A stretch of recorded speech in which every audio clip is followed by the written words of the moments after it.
uma parte de um contexto claro que nos remete a um momento muito delicado devido à abrangência, devido ao movimento espiritual que estava ocorrendo nesse período histórico do Novo Testamento. E a perseguição havia se instaurado, muitos crentes sendo perseguidos, outros sendo mortos, outros sendo aprisionados. Mas uma coisa me chama a atenção, é que independentemente dos levantes do mundo espiritual, ninguém consegue impedir a marcha triunfante da igreja. Dá para nascer alguém para impedir a marcha triunfante da igreja. Dá para nascer alguém e com certeza não vai nascer alguém que impeça o mover, o agir, o trânsito, o translado, a marcha, caminhar, o prosseguir, não somente da igreja, mas aqueles que pertencem a esse grande exército. De uma forma muito divina, nós estamos de pé. De uma forma muito divina, nós continuamos a nossa caminhada. Conspirações e conspirações, tentativas e mais tentativas, levantes e mais levantes, mas nós estamos de pé. Nós estamos de pé em movimento. Glória a Deus. Olha para esse crente e diga: continue em movimento. Porque o mundo espiritual é dinâmico. Dizem que Deus é reativo, mas eu não creio assim. Deus é ativo. Para o mundo espiritual ser dinâmico, tem que ter um Deus ativo. E Ele está em plena atividade aqui nesta manhã. Você crê nisso? Nós lemos um versículo muito importante, porque independentemente de qualquer embate, combate que nós estejamos atravessando, Deus tem os seus intercessores. Deus tem sempre alguém que está sendo acionado no mundo físico para interceder por outro. E aqui a igreja é em prontidão, se movendo para cima. Se movendo para cima. Olha para esse crente e diga: antes de você se mover para fora, se mova para cima. Se mover para fora é se mover em direção a Satanás. Se mover para cima é se mover em direção a Deus. Zacarias 4,6 diz: não por força, nem por violência, mas pelo meu Espírito. Diabo, ao escrever, submetam-se a Deus, resista ao diabo e ele fugirá de... Eu resisto o diabo e fujo do pecado. Amém? Eu resisto o diabo e fujo do pecado. Os textos nos remetem ao movimento para cima. Quando nós nos movemos para cima, nós estamos nos movendo em direção a Deus, que é o estrategista maior, que conhece o trânsito, que conhece o submundo espiritual. Quando entendemos que esse movimento é importante, qualquer outro movimento posterior ao primeiro movimento será inteligente, será estratégico. Estaremos nos movendo de forma orientada.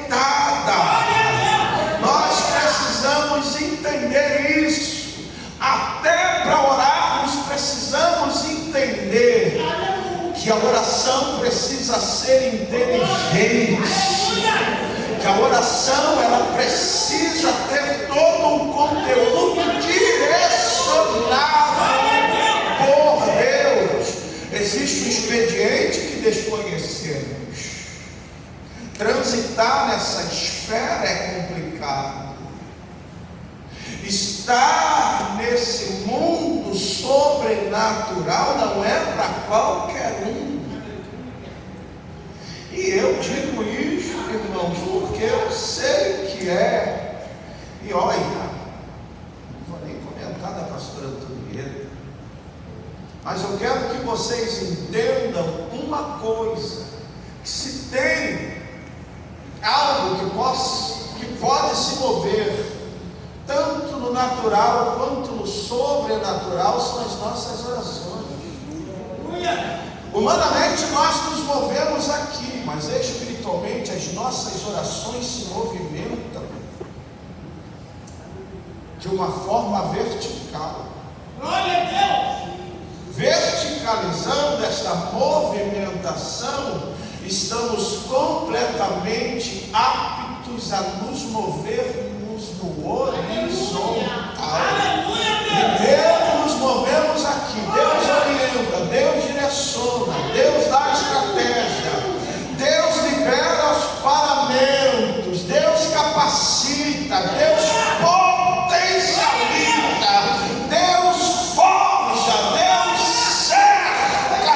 Aí sim, vamos nos mover para fora, vamos nos mover em direção ao inimigo espiritual,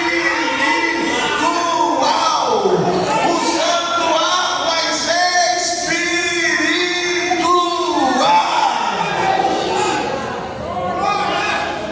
Todos conhecem o contexto, sabem que Pedro estava preso, Tiago havia sido morto.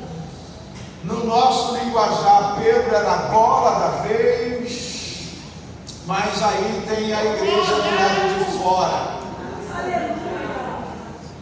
orando a Deus, se movendo para cima, orando a Deus em favor de Pedro. Você conhece o texto de uma forma muito sobrenatural. Você vê Deus entrando na prisão, libertando Pedro saindo de lá. E eu quero crer nesta manhã que enquanto nós estamos aqui dentro orando, e repito o que eu disse na minha oração, Deus está indo lá nas suas demandas, Deus está indo lá nos seus problemas, Deus está indo lá naquele que está encarcerado. E se você crê hoje, tem voz de soltura sendo liberada.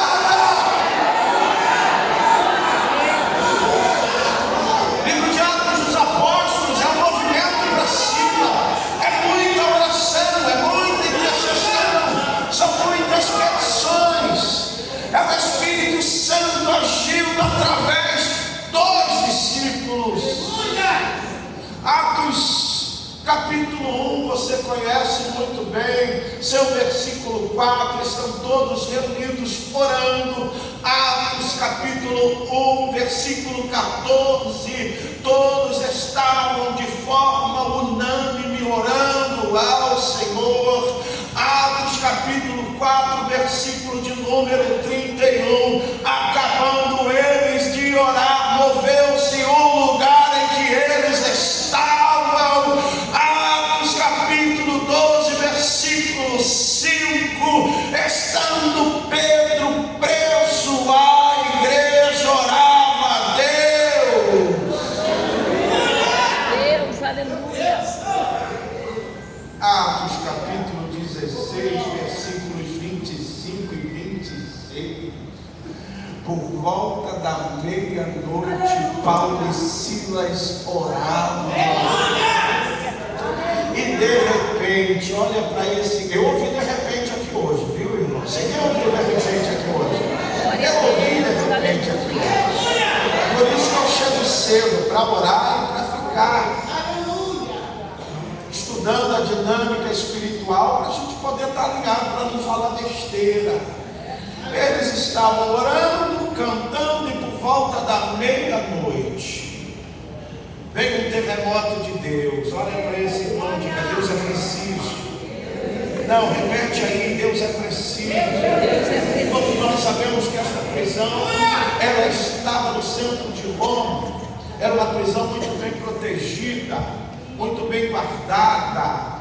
Só que Deus decidiu enviar o terremoto no centro de Roma, mas somente na cela. Você entendeu o que eu disse? Por isso que eu pedi para você repetir que Deus é preciso. Deus é melhor do que sniper. O tiro de Deus é certeiro, não é ruim. Terremoto poderia abalar toda Roma, não, mas quando Deus quer abalar um lugar, Ele só abala um lugar. Se Deus quer abalar uma pessoa dentre tantas pessoas, Ele só vai abalar esta pessoa. Quando Deus quer livrar alguém de um cativeiro, mesmo existindo muitos, o que Deus vai promover a partir da nossa oração, não somente irá fazer em nós, como também vai atingir todos os que estão à nossa volta. Não tem como ver os milagres sem aqueles que estão à nossa volta não perceberem que um milagre ocorrerá. Então eu quero liberar esta palavra aqui. O que vai acontecer na sua vida vai também impactar aqueles que fazem parte da sua vida. Eu quero declarar isso em nome de Jesus Cristo nesta manhã. Eu disse para vocês e repito, que as orações que fazemos, elas não têm que ser orações informativas a Deus. Deus não precisa ser informado, nós precisamos ser informados. É um problema, é um erro que muitos cometem. É como se Deus não soubesse o que Ele está fazendo. E eu tenho aprendido, queridos irmãos, a fazer orações em que eu me submeto à vontade de Deus, mesmo que não seja minha. Aleluia! Mas as minhas orações, elas precisam estar submetidas, subordinadas, subjugadas à vontade daquele que sabe o que está fazendo. Aleluia! Nenhum movimento no mundo espiritual passa desapercebido. Deus, Ele vê tudo, sabe tudo, percebe tudo, entende tudo, compreende tudo. Olha para esse irmão e diga assim: a torre de Deus nunca esteve vazia. A minha pergunta é: e a sua? Enquanto nós estávamos aqui, Deus falou algumas coisas comigo. Primeiro, é que nós precisamos voltar para a torre, porque detrás do muro você não vê absolutamente nada, somente ouve. É por isso que tem muitas pessoas sendo tomadas pela ansiedade. É por isso que existem muitas crises existenciais. E nós estamos falando de um contexto prisional, sim ou não? Estamos falando de um contexto de cativeiros. E existem, pasmem, meus irmãos, muitas pessoas cativas.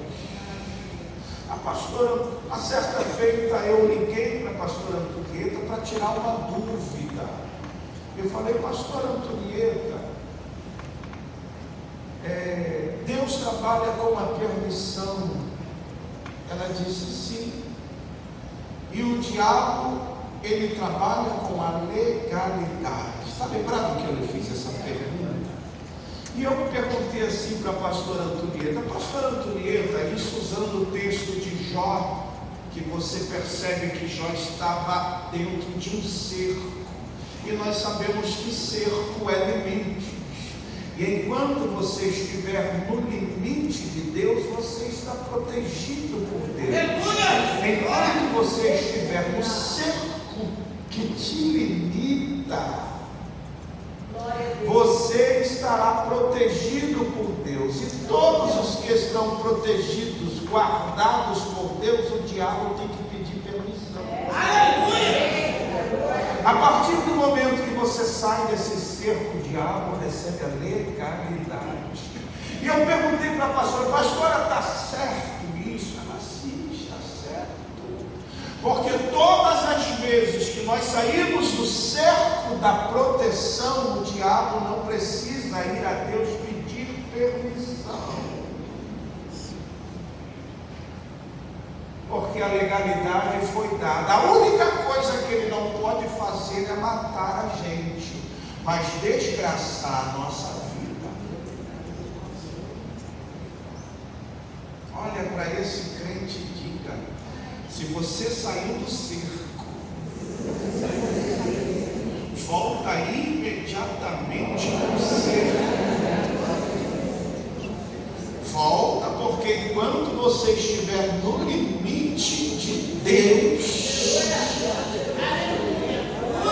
qualquer movimentação no mundo espiritual, até o diabo precisa se movimentar para cima. Até ele precisa se mover para cima. E lá, posso tocar, está guardado. Posso ferir, está guardado. Posso matar, está guardado.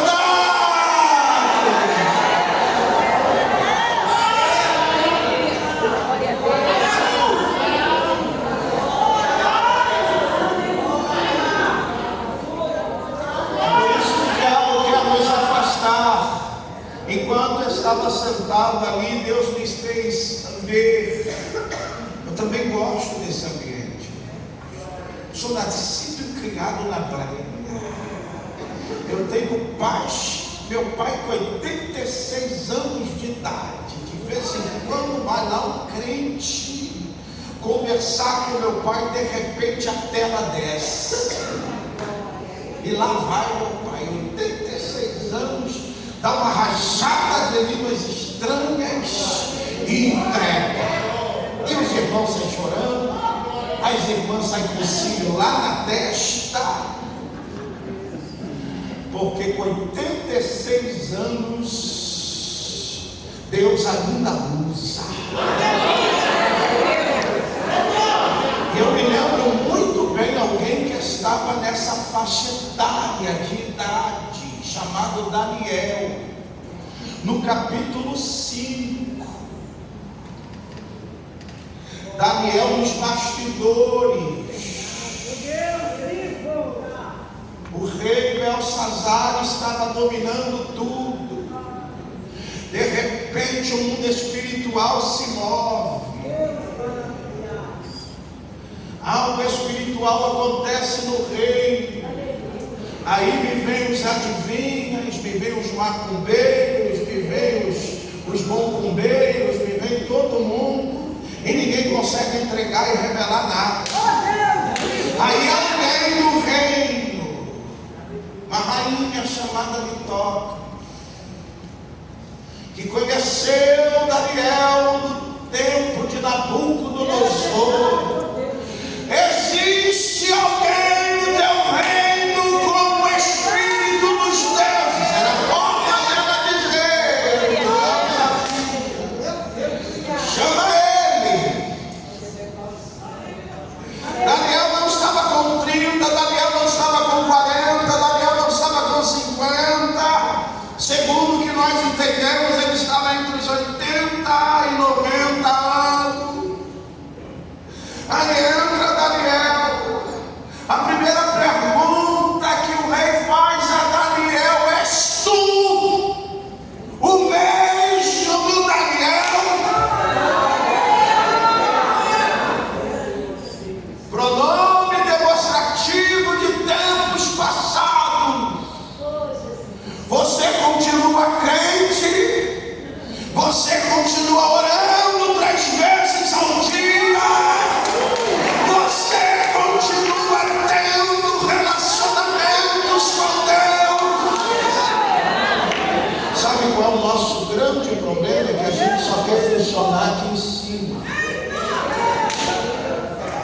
melhor lugar de se conhecer crente é no bastidor.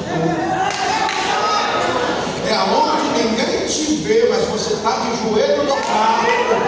É onde ninguém ouviu falar de você, mas as coisas só funcionam aqui porque tem alguém por detrás das cortinas.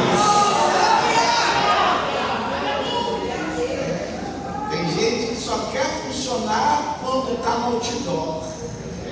Olha para esse crente e diga: volta para o seu quarto. Olha para esse irmão e diga: volta lá para aquele quartinho de guerra, para aquele cantinho em que você derramava lágrimas, para aquele lugarzinho que quando você começava a orar o teto baixava.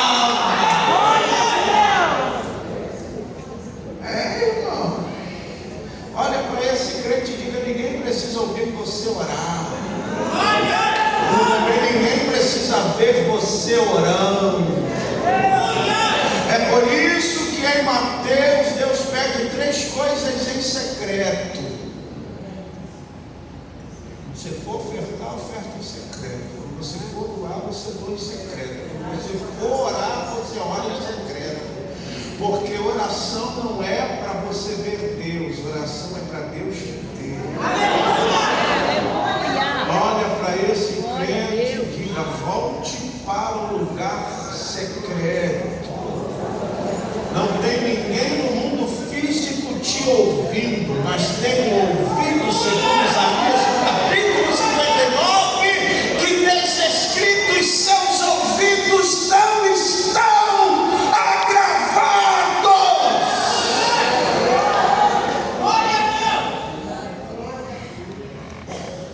Irmãos, Daniel era para ser cerceado no mundo espiritual. Quer ver uma coisa que incomoda o inferno? São as nossas orações. Isso tem uma coisa que o diabo faz de tudo para que a gente não faça: dobrar os joelhos.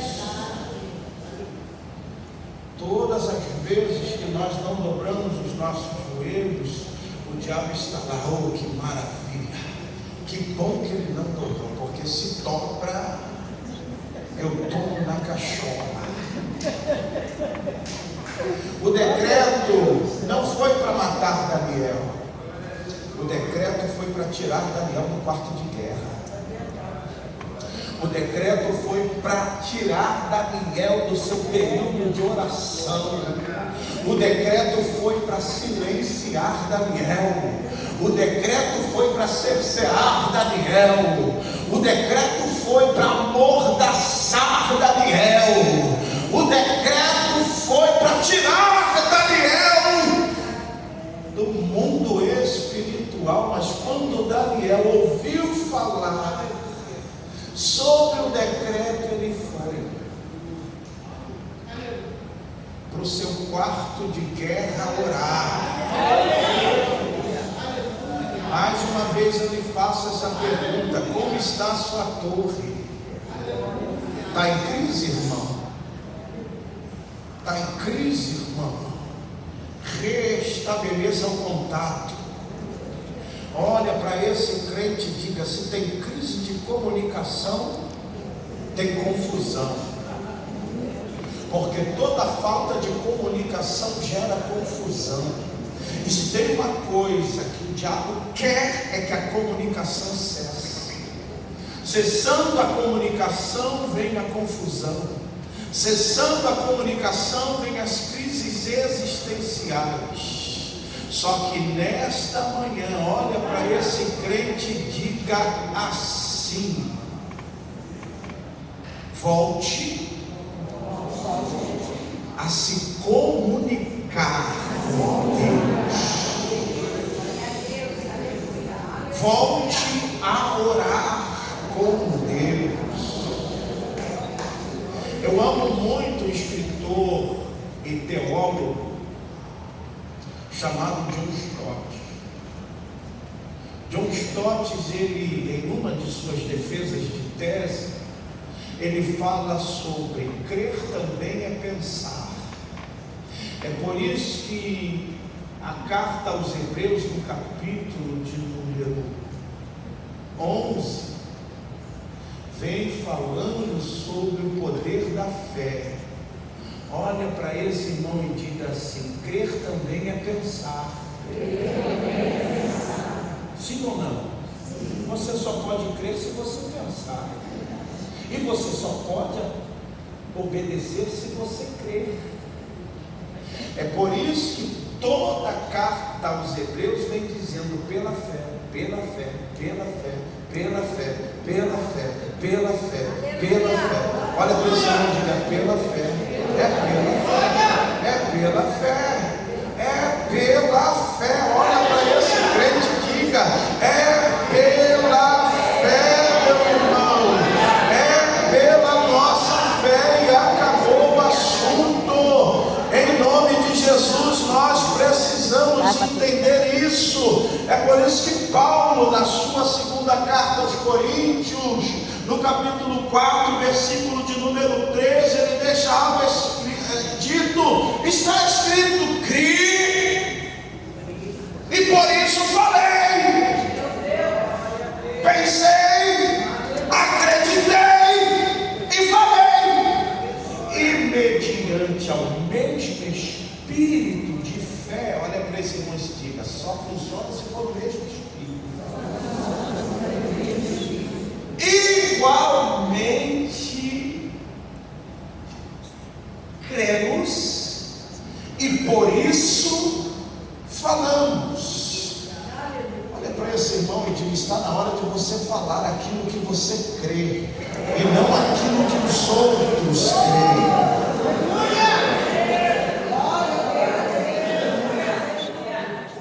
Eu sou usado no Espírito para dizer isso aqui. Eu amo ouvir os testemunhos da pastora. Os testemunhos da senhora me edificam.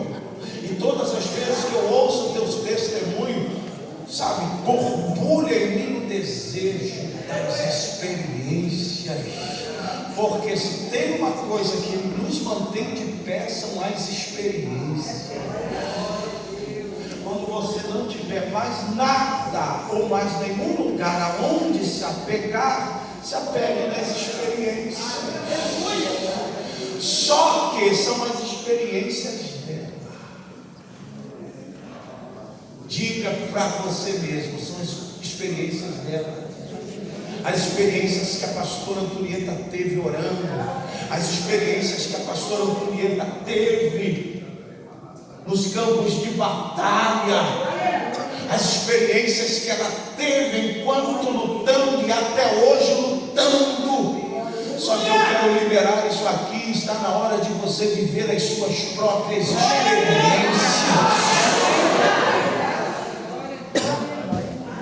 Testemunho edifica, sim ou não? Sim ou não? Olha para esse irmão de experiência edifica. Mas olha para esse crente e diga: viva as suas.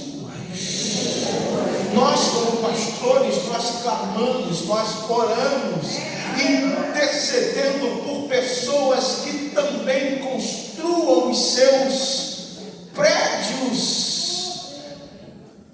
na fundação das suas experiências.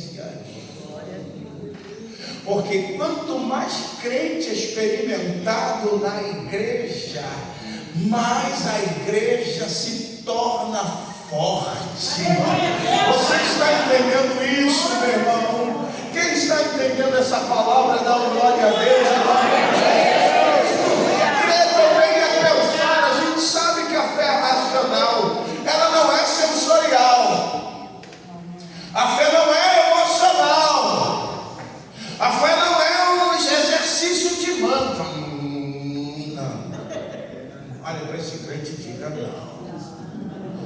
Fé, a gente sabe que é um dom, mas a expansão e o crescimento da fé é o exercício da mesma. É o exercício da mesma. Se tem uma coisa que eu não posso compartilhar com você é fé, porque fé é pessoal e intransferível. Fé é pessoal e intransferível. Eu posso comunicar da minha fé para você, mas eu não posso transferir a minha fé para você. Aleluia! Você está entendendo? Toda a experiência só é adquirida no exercício, na praticidade, no exercício. E é por isso que nesta manhã eu vim com uma palavra de Deus para a tua vida. Tem libertação? Tem livramento? Tem escape? Tem! As vivas experiências da sua oração. Vivas experiências da sua oração. Bota essa cabeça para trabalhar em nome de Jesus. Tenha a mente de Cristo, como o próprio apóstolo Paulo cita na sua primeira carta aos Coríntios 2,16. Mas quem conheceu a mente de Cristo para instruí-lo? Mas nós temos a mente de Cristo. Quem tem a mente de Cristo aqui, dá glória a Deus em nome de Jesus Cristo. Eu tenho aprendido algumas coisas e te confesso que eu poderia dedicar mais tempo para a oração, mas todas as vezes, por menos que seja o tempo de oração, é intenso. Se eu oro 5 minutos, eu oro com intensidade. Se eu oro 3 minutos, eu oro com intensidade, com força. Chega a ficar suado, mas eu oro. Porque eu entendo que esse é o melhor momento do meu investimento do dia. E eu entendo que é nesse momento de oração que eu estou convocando os meus aliados no mundo espiritual. Sim ou não, né, pastor? É o momento em que eu estou convocando. Prepara ele de guerra aí, hein? Amém? De guerra, de força. Worship não. Ele de guerra. Tá? Em nome de Jesus. Está fazendo o que aqui embaixo? Vai lá para cima também. É o momento que eu estou convocando os meus aliados no mundo espiritual. Você entende que isso também tem a ver com o nosso momento de oração? É um momento de despreendimento, irmãos. Esse momento de oração é o momento que eu me desprendo, é o momento que todas as âncoras são arrancadas, é o momento da minha liberdade espiritual, é o momento em que eu me movimento, é o momento em que eu transito em outra esfera, é o momento, como diz Billy Graham, ore e não pare de orar enquanto você não perceber que alguma coisa mudou.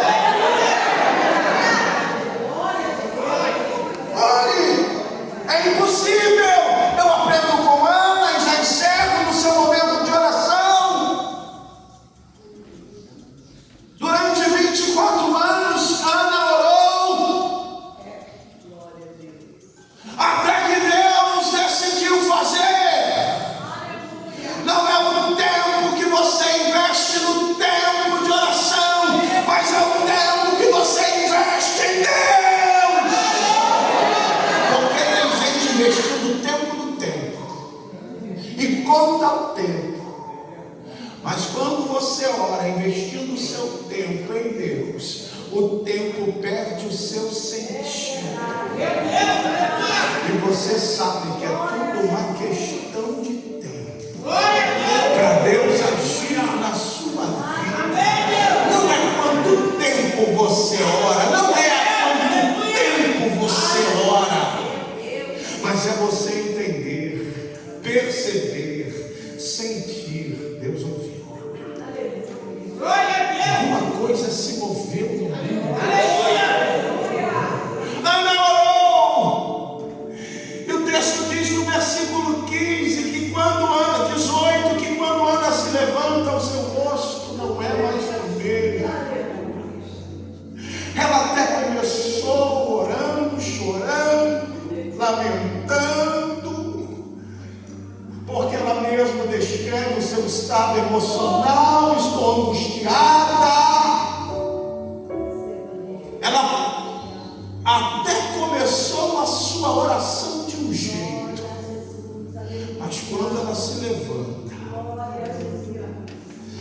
oração a modifica.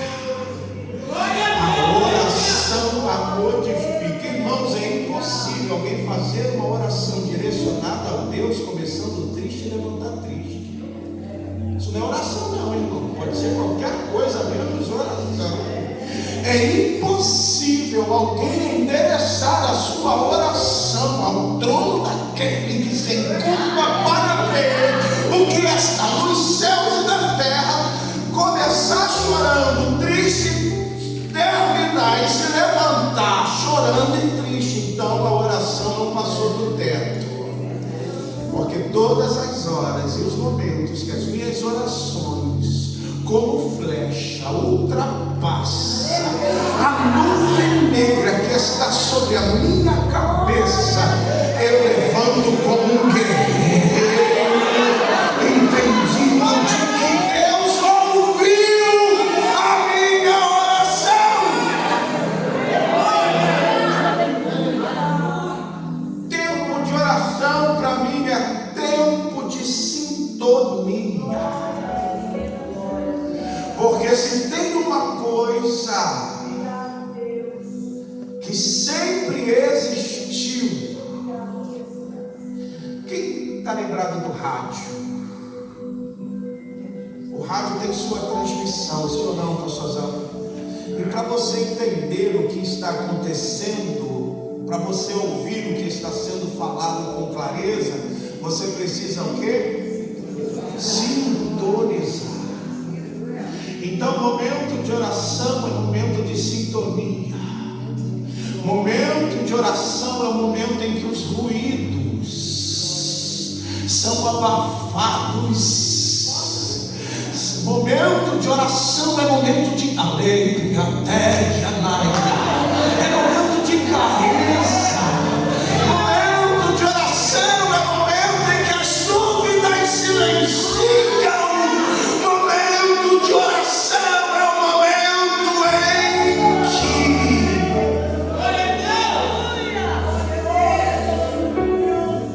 você está completamente sintonizado. Fique de pé.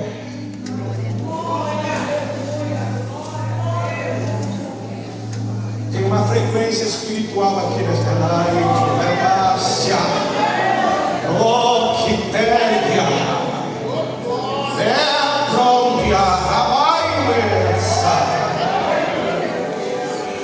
Tem uma frequência aqui. Existe uma frequência espiritual aqui nesta. Eu vou pedir para você descruzar os seus braços, porque quem está em guerra não fica de braço cruzado. Quem está em guerra não fica segurando a cadeira não vai sair daí. Quem está em guerra toma posição de soldado, posição de quem está no pronto emprego, posição de quem está na atividade, posição de quem está ligado, posição de quem entende a atmosfera.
das consagrações, onde as mulheres de Deus começavam a orar. E uma era movida na massa, a outra era movida no caráter espiritual, a outra era movida. Porque quem está nessa frequência entende as exigências. Certo, minha pastora? Quando você está nessa frequência, você entende as exigências desse ambiente. Tenho 50 anos de idade, irmãos, não sou menino. Falo com propriedade. Tenho 50 anos de idade, pastorei uma de nossas filiais há 13 anos.